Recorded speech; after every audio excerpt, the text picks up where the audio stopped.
explanação da noite é do capítulo 15, itens de 1 a 3, que é fora da caridade não há salvação.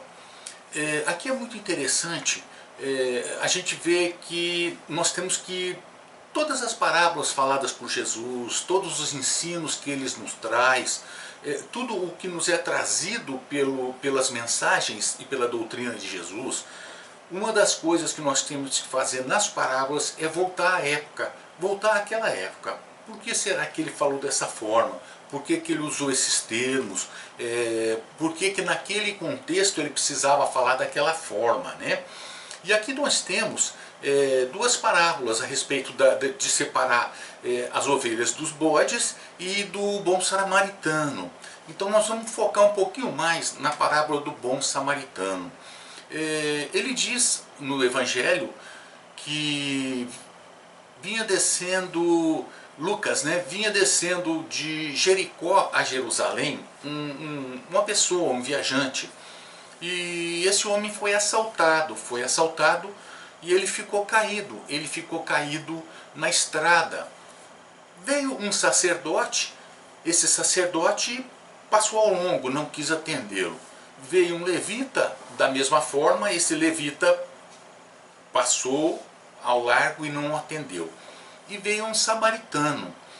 Esse samaritano o atendeu, o socorreu e o levou a uma estalagem. Chegou para o estalageiro e falou: olha, se precisar, eu vou viajar, mas eu volto. Se ficar mais caro ou ficar mais valor para que ele fique até melhorar aqui, eu pago. Esse contexto, essa parábola, por que é que foi falada? Jesus estava fazendo as suas explanações, estava conversando com as pessoas, e um doutor da lei chegou para ele e perguntou o que faria, o que ele teria que fazer para ganhar o reino de Deus, o reino dos céus, né? Aí Jesus disse a ele: olha, o que está escrito na lei? O que você lê na lei? Olha que interessante, o que está escrito na lei? Mas como você lê na lei? Porque está escrito é uma coisa, a interpretação literal muitas vezes é equivocada. E ele fala: o que está escrito na lei? Mas o que você lê na lei? E ele responde: amarás o Senhor Deus de todo o teu coração, de toda a tua alma, de todas as tuas forças e de todo o teu espírito, e ao teu próximo como a ti mesmo. Mas aí o doutor da lei, ele não ficou muito satisfeito, porque Jesus diz: faz isso e viverás, né? Seria viverá a vida eterna. Faz isso e viverás. Mas o doutor da lei não estava satisfeito pelo seguinte: ele é uma pessoa que muitas vezes, pelo conhecimento que tem, pelo estudo da lei, pelo estudo das escritas que são feitas por Moisés do Velho Testamento, eles tinham um conhecimento muito profundo, porque além da legislação que era religiosa, era também uma legislação civil e criminal, que a gente vê no Levítico penas severas. E o doutor da lei respondeu, mas subrepticiamente ele também quis fazer o seguinte: colocar Jesus numa situação complicada. Qual situação complicada? Essa situação complicada seria de perguntar para Jesus: quem é meu próximo? Por quê? Porque à época o próximo dos judeus era considerado só os judeus. E da classe do doutor da lei, dos fariseus, dos saduceus, provavelmente eles também consideravam próximos só os próximos mesmos, aqueles que estavam no mesmo nível social e não em outros níveis mais baixos. E ele perguntou a Jesus: mas quem é o próximo? Aí Jesus falou da parábola do samaritano. Mas por que do samaritano? No final, quando Jesus terminou a parábola, perguntou para o doutor da lei: qual desses que você acha que foi o próximo daquele homem que estava caído? O doutor da lei disse: aquele que usou da misericórdia, ou seja, o samaritano. Mas por que o samaritano? Primeiramente, o sacerdote. O sacerdote é um religioso judeu. O levita é uma pessoa que faz os trabalhos do templo, né? As atividades no templo, tudo. Agora, o levita normalmente é da tribo de Levi, que é uma das 12 tribos que depois foram divididas. 10 ficaram no norte, 2 ficaram, essas 10 criaram a Samaria e depois a Judéia, as outras 2, que é da tribo de Judá, por isso origem Judéia. E o samaritano? O samaritano é porque a Samaria foi a divisão dessas tribos. 10 contra as 2 que criaram as 2 tribos principais, da Samaria e da Judéia. Eles não se toleravam. Eles não podiam ter nenhum mínimo de relação porque era uma relação belicosa. Eles não se amavam, né? Se bem que a palavra amor, o termo amor é muito diferente daquela época, né? E o samaritano era considerado herético, um excluído pelo judeu. Só que o doutor da lei não teve como, ele não teve como modificar um entendimento que Jesus tinha passado para ele em relação a essas 3 pessoas que viram aquela pessoa caída na estrada. Por quê? Porque a realidade é que o samaritano, Jesus fez isso por quê? Para mostrar que o próximo, são todas aquelas pessoas que se encontram caídas no caminho, que devem ser atendidas independentemente das suas condições, das suas famílias, de quem quer que seja, não é mesmo? Então a gente pode pensar o seguinte, nesse caso aqui, a gente vê as palavras de Jesus seriam aplicáveis nesses momentos para nós, na atualidade.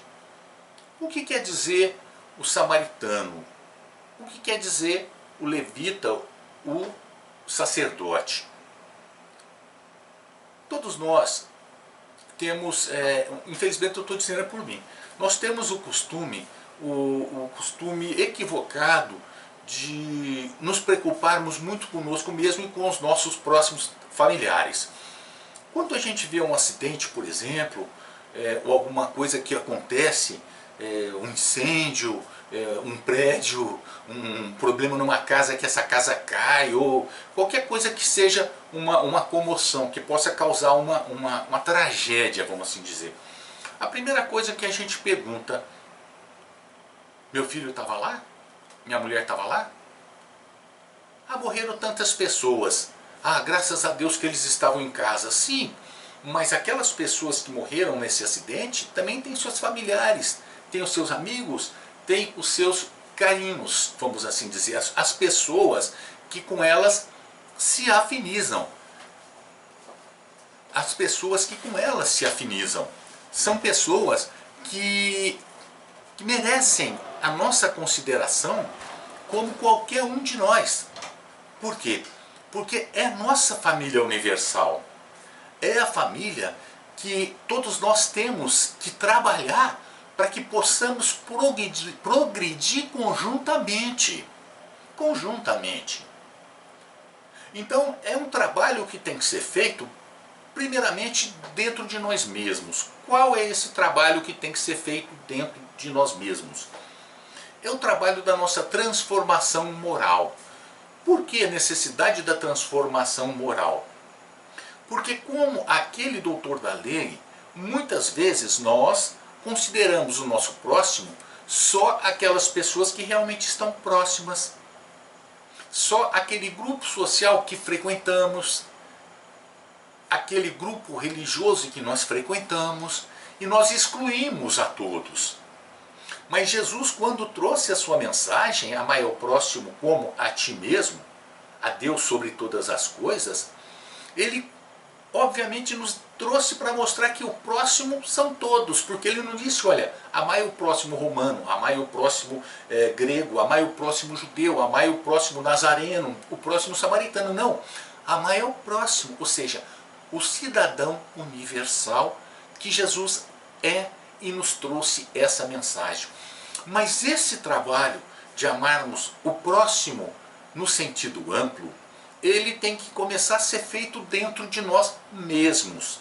Dentro de nós mesmos. Amar ao próximo como a ti mesmo. O trabalho de nos amar é um trabalho muito difícil, porque o nos amar, ele nos leva a concluir que nós devemos nos entender, nos perdoar, buscar os porquês das nossas dificuldades, das nossas deficiências, das nossas dores e trabalhar essas, vamos dizer assim, anfractuosidades que muitas vezes nos incomodam.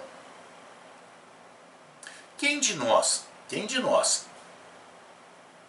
tiver sem pecados, Jesus, que atire a primeira pedra.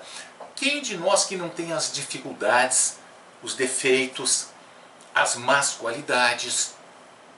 Isso tem que ser trabalhado. Trabalhado para que a gente possa crescer espiritualmente, crescer para nós mesmos, consequentemente aprendendo a nos amar, para amar o nosso próximo. Olha o interessante, o trabalho que tem que ser feito interior da gente mesmo. O trabalho que nós devemos fazer primeiramente dentro de nós e depois a gente expandir para o nosso próximo, expandir para todos os outros. Por quê? Porque é um trabalho íntimo. Como eu vou amar as pessoas? Como eu vou amar mesmo aqueles que estão dentro da nossa casa, se eu não me amar? Como eu vou poder respeitar essas pessoas se eu não me respeitar? Mas aí a gente pode dar uma subidinha e uma comentadinha, vamos fazer um comentáriozinho a respeito daquela parte de cima. Daquela parte de cima que nós podemos encaixar agora nessa do samaritano. Separar os bodes das ovelhas. O que é isso?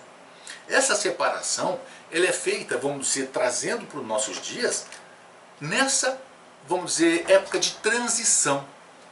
Em que a transição de um mundo de provas e expiações, a Terra está passando para um mundo de regeneração. Nessa transição, aquelas pessoas endurecidas, aquelas pessoas que não querem se modificar, aquelas pessoas que não querem se adequar à nova psicosfera da Terra, eles vão ter que ir e vão ser levados para outros orbes primitivos para ajudar na evolução daqueles planetas, daqueles mundos. Por quê? Na Terra nós podemos notar pela medicina, pela informática, pela tecnologia, pela aeronáutica, pela astronáutica, que a Terra está muito, mas muito evoluída intelectualmente. Só que o intelecto, ele não tem acompanhado a asa da moralidade, da espiritualidade.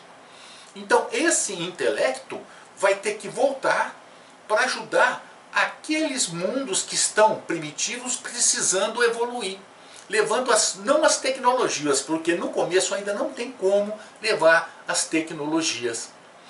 Aí a gente aplica essa primeira parte aqui, esse item 1.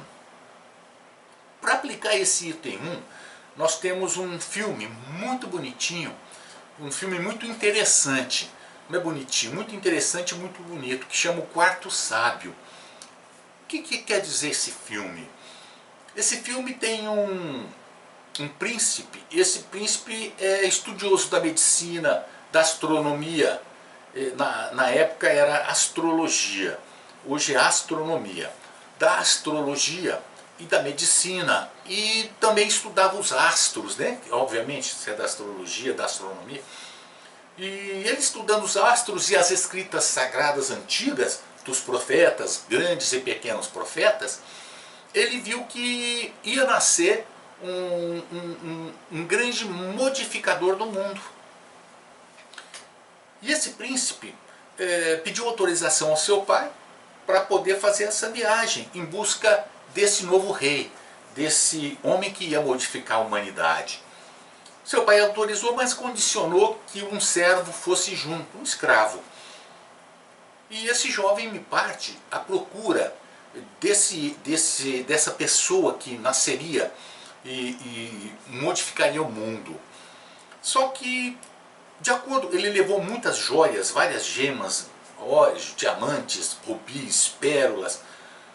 para oferecer a esse novo rei. A esse rei que ia nascer e modificar a humanidade. E ele levou joias, levou muitas coisas. E no começo da sua viagem, por exemplo, ele se deparou com o sofrimento, com a necessidade, com a dor de um, de outro, e ele foi mitigando, minorando, fazendo doações para que essas pessoas ou esses grupos se pudessem sobreviver de uma maneira melhor. Aí caminhando eles foram assaltados no deserto, roubaram todas as joias deles. E eles conseguem descobrir a aldeia onde estavam esses aldeanos com essas joias.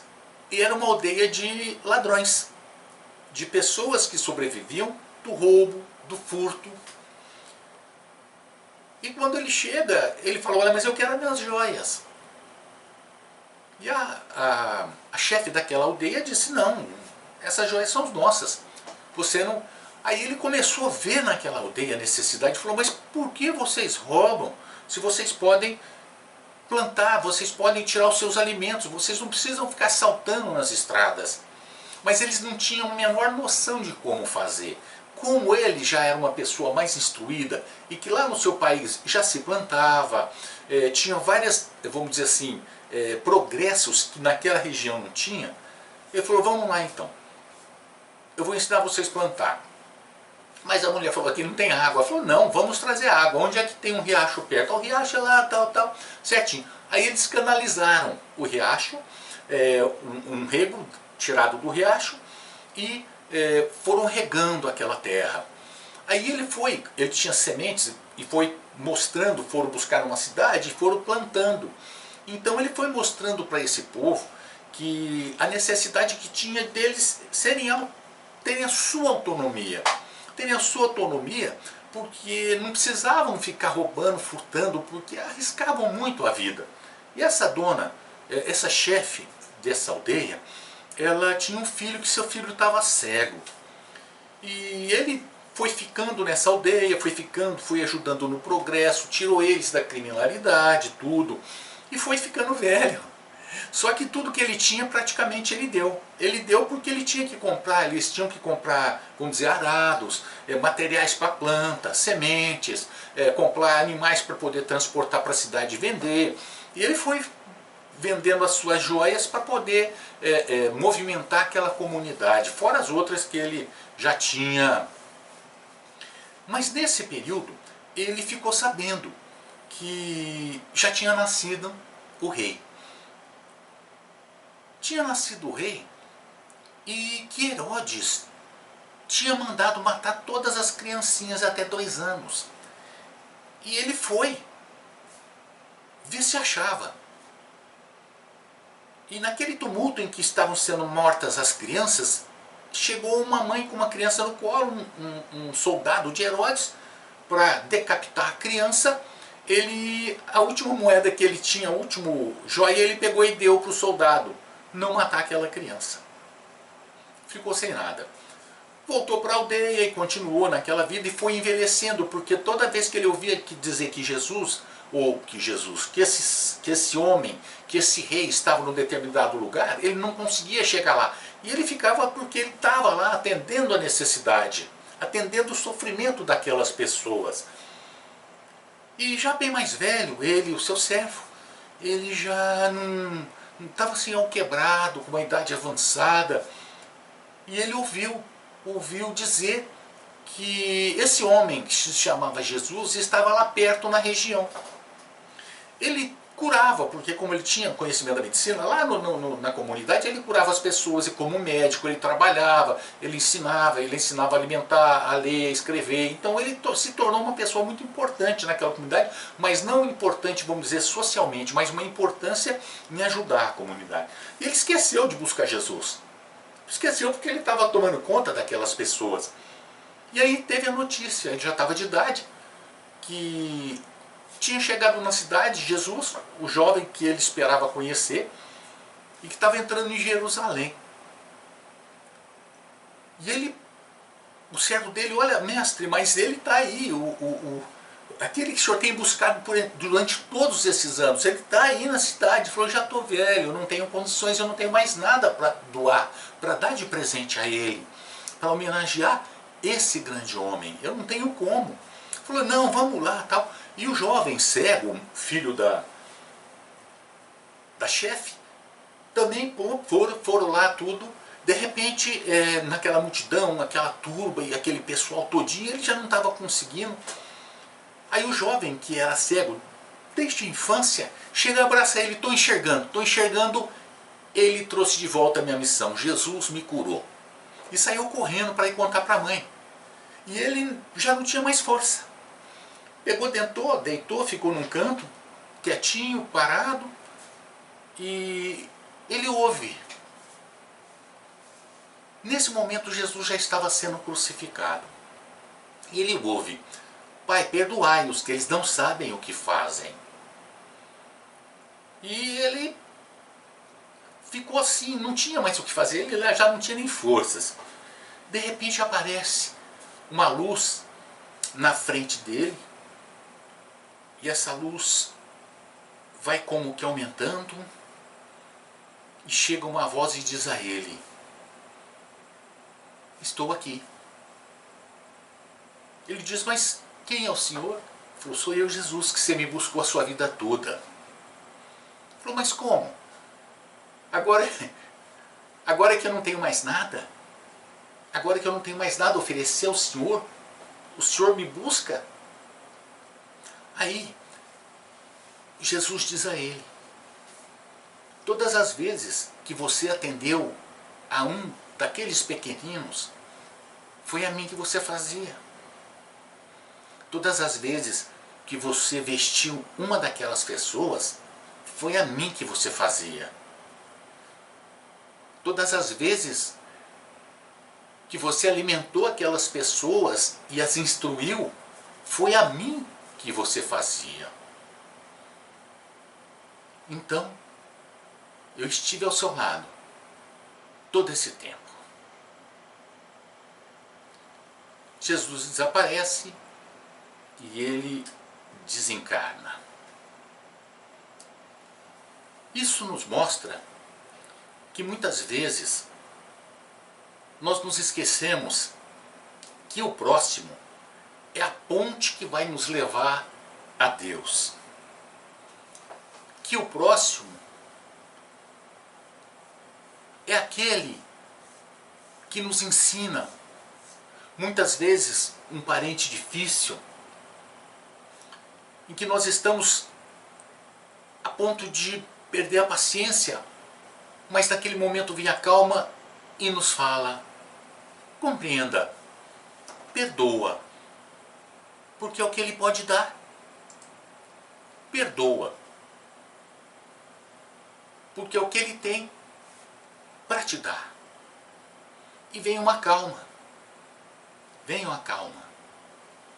É a importância do nosso equilíbrio, dessa busca interior de nós mesmos, desse conhecimento, para que a gente entenda as pessoas. Porque nós, nesse movimento que nós fazemos na Terra, em busca de Jesus, todas as vezes que nós praticamos um ato de grandeza, que pode ser o menor de todos, ele está ao nosso lado. Muitas vezes nós buscamos nos templos, nos centros, nas igrejas, nós doamos grandes somas, nós procuramos fazer para que as pessoas vejam, mas é Jesus que tem que nos ver, e através das pequenas coisas. Olha que interessante. Muitas vezes a gente esquece de rezar, de fazer uma prece. Por quê? Porque a necessidade nos chama, principalmente no momento pelo qual nós estamos passando aqui, agora, um telefonema de uma pessoa em desespero. Olha, é uma pessoa caída na estrada. Quem é o samaritano? Somos nós, que devemos acudir a essa pessoa caída nessa estrada. Jesus espera que nós pratiquemos, não só o louvemos, mas pratiquemos aquilo tudo que ele nos ensinou. Colocar em prática. Lá não fala de todo o seu coração, de todo o seu entendimento, de todas as suas forças. Essas forças quer dizer todas as forças mesmo, tanto financeiras quanto forças morais. Amar a Deus. E amar a Deus a gente ama através dos nossos atos. Porque a fé sem atos é uma fé estéril. Então muitas vezes nós nos esquecemos da prece, nós até esquecemos de Jesus. Mas se nós baldamos os nossos atos dentro da regularidade do cristianismo, dos nossos corações, agindo corretamente, pensando corretamente, falando corretamente, agindo corretamente, estamos com Jesus. Fabiano de Cristo é um português milionário, o nome dele é João, não lembro do que. E ele deixou tudo que ele tinha para ir para um mosteiro. Doou toda a sua fortuna, metade para os seus parentes, metade para esse mosteiro que ele quis ser frei. E Fabiano de Cristo, o chefe lá do mosteiro, ele falou: olha, Fabiano, embora a doação grande que você tenha feito para a gente, nós não vamos te colocar para coisa não, você vai ter que ser porteiro aqui do mosteiro. Falou: não, para mim está ótimo.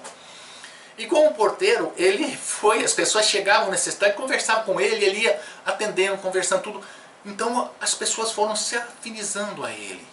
E ele fazia de tudo. Aí o chefe lá pegou e o colocou assim para atender as pessoas. E ele começou a fazer milagres. E fazia de tudo. Tinha um coração, uma amorosidade que era uma coisa impressionante. E ficavam filas de pessoas para atender, para que ele pudesse atender. E ele tinha um sonho, um desejo muito grande. E o seu sonho, o seu desejo era conhecer Jesus, pessoalmente. E ele um dia chegou cansado na sua cela, porque eles viviam em celas, né? De repente, sentado na cama, estava Jesus. Ele se assustou, falou: meu Deus, o senhor aqui? Ele falou: sim, vim para cumprir o seu desejo, pelas obras que você tem feito. Ele ficou muito emocionado, mas ao mesmo tempo, ele olhou pela janela da sua cela, ele viu uma fila de necessitados esperando para serem atendidos. Fabiano de Cristo falou: e agora? O que eu faço? Ele pegou, falou: mestre, o senhor me perdoa?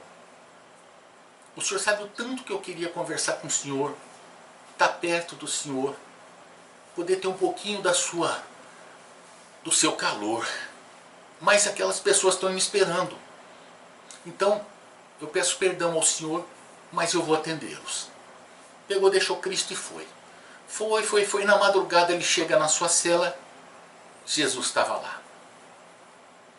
Falou: mas o senhor não foi embora? Jesus disse para ele: não, Fabiano, eu não fui.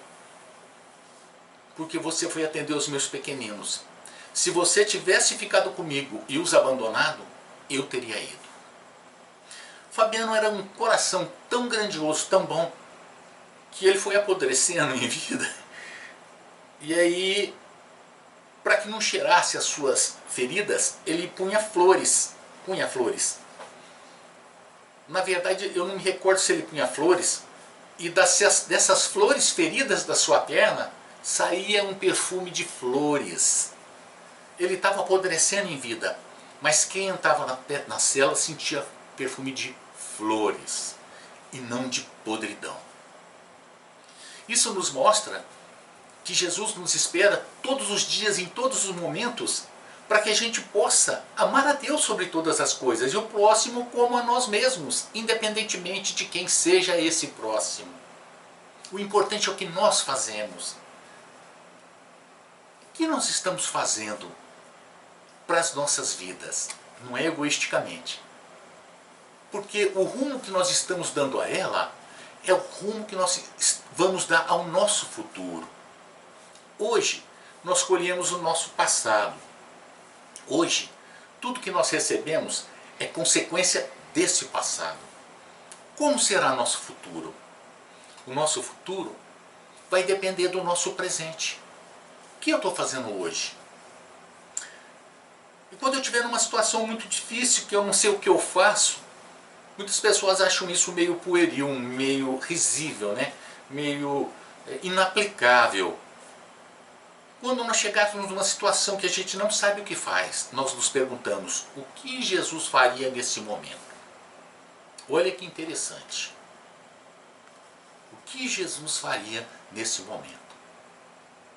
Assim, meus irmãos, como nós devemos fazer para que possamos crescer rumo à luz, à plenitude que é o final de todos nós, amando Deus sobre todas as coisas e o próximo como a nós mesmos, fazendo com que nós possamos nos autoconhecer, buscando as nossas potências e desenvolvendo-as, procurando as nossas deficiências morais e trabalhando-as, transformando-as.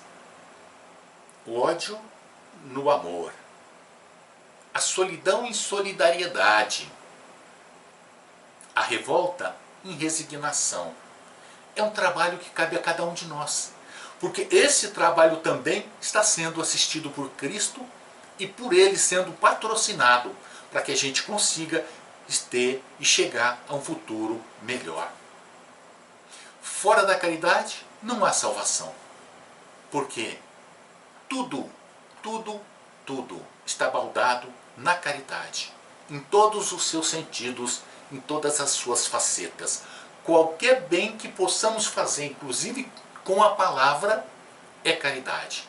Então que possamos colocar esse lema nos nossos corações, que fora da caridade não há salvação. Essa é a mensagem do Evangelho. Muito obrigado, gente. Obrigado.